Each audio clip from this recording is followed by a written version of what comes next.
Linda is an innovative, diligent, analytical, wise teacher that is always open to learning new things, always willing to try new teaching lessons. Linda, you are a very hard worker. She's persistent. Hilarious, really hilarious. Linda doesn't just do a job, she does the job fully, wholeheartedly. I like Mrs. Gans because she is full of surprises. And she rocks the pixie cut.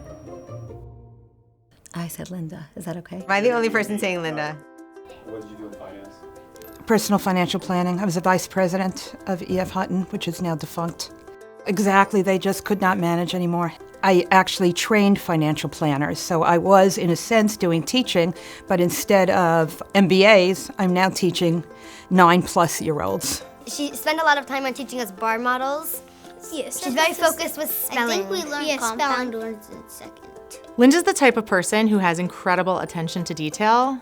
As a matter of fact, poor grammar makes her cringe. Well, some of them try to write, I went to the mall with my BFF, and you have to remind them that it's a composition and not a text message. Can you spell BFF? BFF. B. It's not a trick question, Leona. I think Mrs. Gans has a good sense of humor. I might have a future Israeli prime minister sitting in my class right now. When someone calls her name, she's like, 1 minute, I'm talking. Don't Mrs. Gans me. Don't Mrs. Gans me. One year when I was teaching about Supreme Court justices, I asked the students if they knew what woman was recently appointed to the Supreme Court, and I got a lot of oohs, and I called on a student, and the answer was Judge Judy.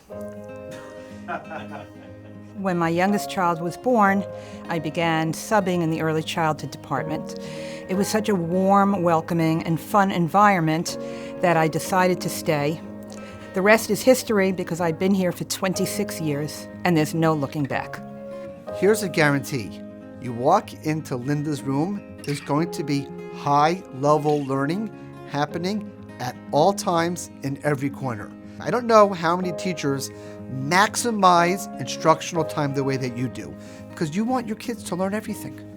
The most amazing thing is as I start to teach a positives every single year, the entire class goes, we already learned this with Mrs. Gans. When I fast forward and think to this year and the COVID experience, I picture you sitting on a cafeteria bench on Zoom with students, and the same Linda is there. When the school closed down because of COVID, I was about to begin a math unit on fractions and decimals. This is a hard concept to teach, even under the best of circumstances, and now I had to teach it via Zoom. My husband was shocked when he came into the kitchen to find fraction and decimal problems scribbled all over the kitchen cabinets. The kids thought this was hilarious, and they became really engaged in the lessons. If there is a book to be read, Linda has read it. I don't know who can read so many books. You're a voracious reader on so many topics. I remember my daughter, every book she read with Mrs. Gans, she loved, because Mrs. Gans made her love it and made her really excited about reading it. I actually have worked with her as, a collaborating teacher, but it wasn't until I saw what my daughter brought home and her comments and how my daughter really wanted to please her, and that's when I really, really understood how amazing she really is. I am really inspired by my students' aha moments. When the light bulb goes on and a student who is having difficulty with a concept gets it, it is so amazing to see the look of really pride and accomplishment on that student's face. She will go over the feedback as many times as you need. Every single time you would turn anything in, you would always have a response in the next 10 minutes. Mrs. Gans is very encouraging whenever I'm doing horrible in math. She's like, no, by the end of the week, you're gonna do amazing. You're gonna know these things down by the top of your head.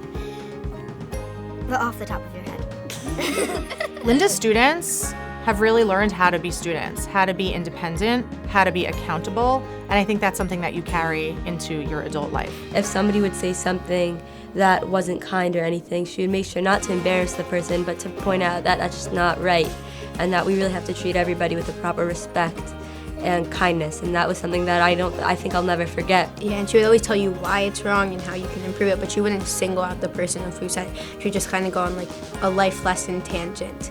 Yavneh is much more than a school. It is really a place where children build their self-esteem, camaraderie, they develop a love of learning. I love to see their smiles. I love to see their curiosity. She'll go home and she'll think about a student, something he or she's struggling with. She'll call a parent, she'll email the administrators, she'll email a colleague and ask questions. She also creates a lot of her own curriculum, and she's a great sharer. When it comes from Linda, it's always something worth using. I can't do that one well. I can't. Hunky dory. Hunky dory. Hunky dory. Hunky dory. Oh, she always says that. Everything's hunky-dory. That's my tagline. Hunky-dory is an expression my mother always used, and if you asked her how she was doing, she always answered hunky-dory. I always try to keep a very, very positive attitude, and whenever anybody passes me in the hall and asks me how everything is going, I always answer, hunky-dory, everything is hunky-dory.